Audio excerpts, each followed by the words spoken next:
एक राजा का इकलौता राजकुमार बचपन से ही ऐसी बीमारी का शिकार हो गया जिसके कारण वह अत्यधिक दुर्बल हो गया। उसे ऐसे रोग ने घेर लिया कि उन रोगों का उपचार बड़े से बड़े वैद्य भी नहीं कर पाए। अपनी बीमारी से वह इतना दुखी हो गया कि उसे दुनिया की कोई चीज भी अच्छी नहीं लगती। उसे तो कभी कभी ऐसा भी लगने लगता था कि यह पूरी दुनिया ही बीमार हो गई है। ऐसे जीवन का भी क्या लाभ जिसे इंसान सांस लेने तक के लिए दूसरों का मोहताज हो। बिस्तर पर पड़ा पड़ा ऐसी ही बातें वह सोचता रहता। आखिर एक रात उसके मन में यह बात आई कि मैं इन महलों में रहकर अपने माता पिता पर कब तक बोझ बनूंगा। मैं घर से कहीं दूर चला जाऊंगा। इस मायाजाल की कैद से दूर हो जाने के लिए उसने अपने मन में पक्का फैसला कर लिया। फिर उसने ऐसा ही किया। एक दिन राजकुमार ने अपना घर बार छोड़ दिया। बीमार राजकुमार एक लाठी का सहारा लेकर महलों से बाहर निकल गया। वह कहाँ जा रहा था, उसकी मंजिल कौन सी थी, उसे कुछ भी पता नहीं था। वह चला जा रहा था। जब वह अत्यधिक थक जाता तो थोड़ी देर पर विश्राम कर लेता, भगवान का नाम लेता जो उसका एकमात्र सहारा था। चलते चलते वह दूसरे राज्य में पहुंच गया। उसको इस बात का पता ही नहीं था कि वह दूसरे राज्य में प्रवेश कर चुका है। जो अपने आप को धरती पर भगवान का अवतार समझे बैठा था, अपनी ताकत के नशे में अंधा होकर वह यह समझ रहा था कि इस धरती पर मुझसे बड़ा कोई नहीं है। उस राजा के 2 बेटियां थीं। वह अपनी बेटियों से सदा यही कहा करता था, देखो हम ही अपनी सारी प्रजा के अन्नदाता हैं। यदि हम प्रजा को खाना न दें तो सारी प्रजा भूखी मर जाएगी। राजा की बड़ी पुत्री राजकुमारी अपने पिता की हाँ में हाँ मिलाने लगती और राजा कहते राजकुमारी झट से कह देती, हाँ पिताजी आप ठीक कहते हो, आपने तो कभी गलत बात कही ही नहीं। किंतु राजा की छोटी पुत्री, उसके विचार कुछ और थे। वह कभी भी गलत बात को स्वीकार नहीं करती थी। जो बात उसे अच्छी नहीं लगती थी उसका वह विरोध करने में कोई संकोच नहीं करती थी। एक बार जब उसके पिता ने कहा कि हम इस धरती के भगवान हैं, हम असली अन्नदाता हैं, भगवान की दुनिया में तो शायद कोई भी भूखा सोता होता, मगर हमारे राज्य में एक भी प्राणी भूखा नहीं सोता है। अब तुम खुद ही बताओ कि असली भगवान कौन है। आप ही हैं पिताजी।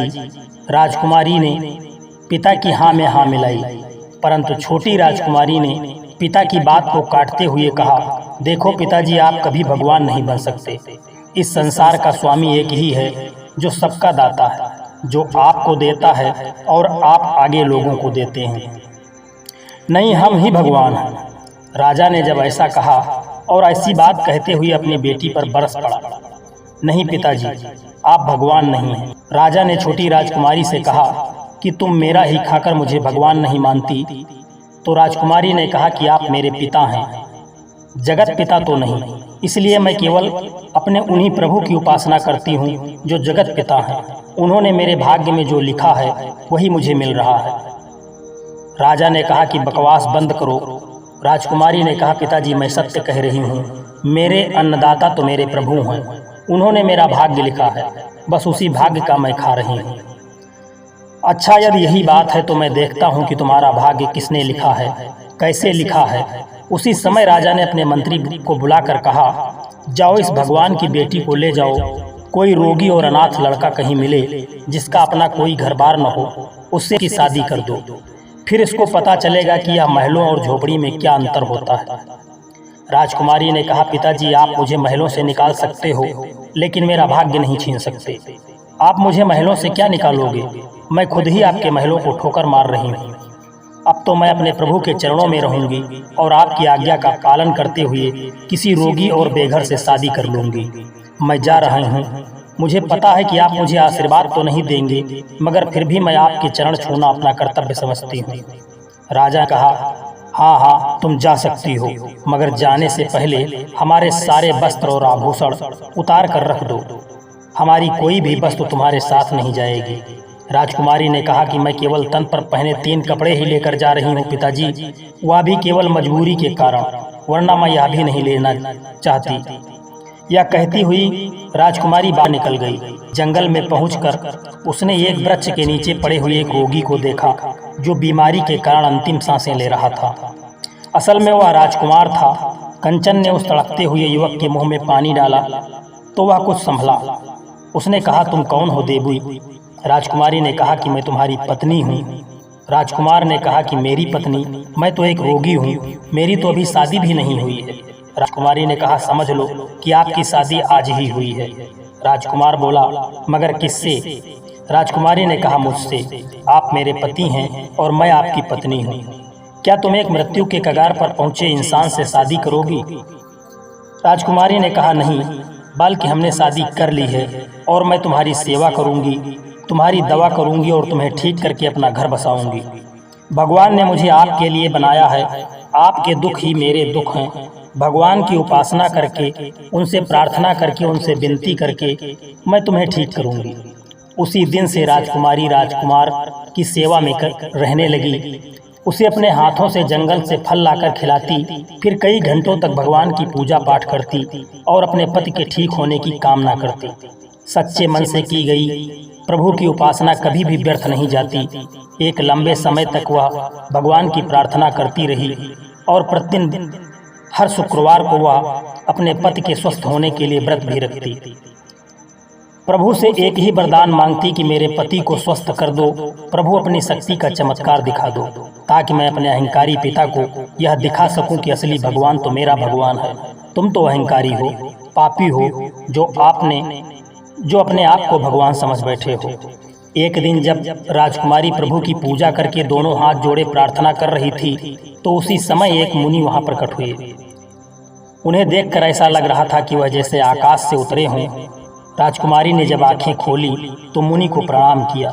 मुनि ने कहा जीती रहो बेटी, सदा सुखी रहो। महाराज आप मेरी कुटिया में पधारे। मुझे इस बात का दुख होगा कि मैं अपने पति की बीमारी के कारण आपकी मन से सेवा नहीं कर पाऊंगी, परंतु फिर भी जो हमारे पास रूखा सूखा है उसे ग्रहण करें। उस संत ने कहा ईश्वर ने तुम्हारी प्रार्थना सुन ली है बेटी।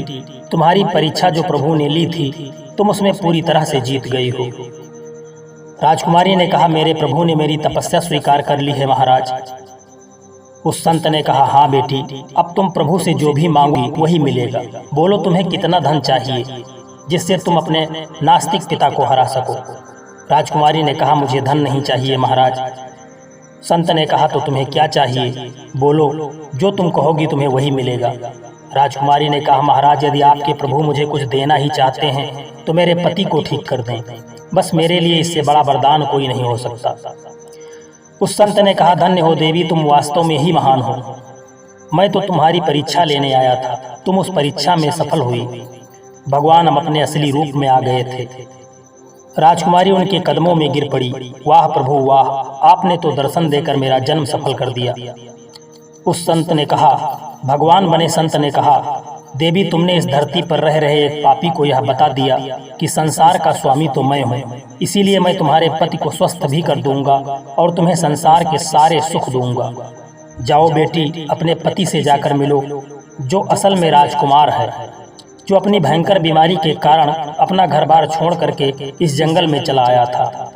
राजकुमारी ने कहा धन्य हो प्रभु, आप धन्य हो, आपने मुझे आशीर्वाद दे दिया, मेरे पति को भी स्वस्थ कर दो। राजकुमारी ने देखा कि उसका पति प्रभु के चरणों में पड़ा है और प्रभु उसके शरीर पर हाथ फेर रहे हैं। देखते ही देखते राजकुमार बिल्कुल स्वस्थ हो गया। अब तो वह किसी राजकुमार से कम नहीं लग रहा था। भगवान की कृपा से उसके वस्त्र भी राजकुमारों की तरह हो गए थे। भगवान ने कहा देवी तुम जिस झोपड़ी में तुम लोग रह रही हो उसके नीचे बहुत बड़ा खजाना दबा हुआ। वह किसी राजा का खजाना है जो युद्ध में मारा गया था। अब तुम दोनों राजा रानी बनकर रहोगे, तुम्हारा पति बड़ा सूरवीर होगा। यह कहते हुए भगवान वहां से अंतर्ध्यान हो गए। दूसरे ही दिन उन दोनों ने झोपड़ी वाली जमीन को खोदकर उसमें से दबा हुआ खजाना निकाला। राजकुमार ने पहले एक घोड़ा खरीदा, फिर उस पर बैठकर वह आसपास के गांव में घूमता रहा। गांव वासियों को अपनी सेना में भर्ती करके सबसे पहले उसने अपने लिए एक महल बनवाया, फिर प्रशिक्षण देकर एक शक्तिशाली सेना को तैयार कर लिया। कुछ दिन बाद जब उसके पिता को सूचना मिली कि एक दूसरा राजा जंगल में आ चुका है जो बहुत ही शक्तिशाली है, सबकी मदद करता है और सबकी सेवा करता है, वह उन दोनों को देखने के लिए जैसे ही वहां पहुंचा, उसकी बेटी ने उस राजा को तुरंत पहचान लिया।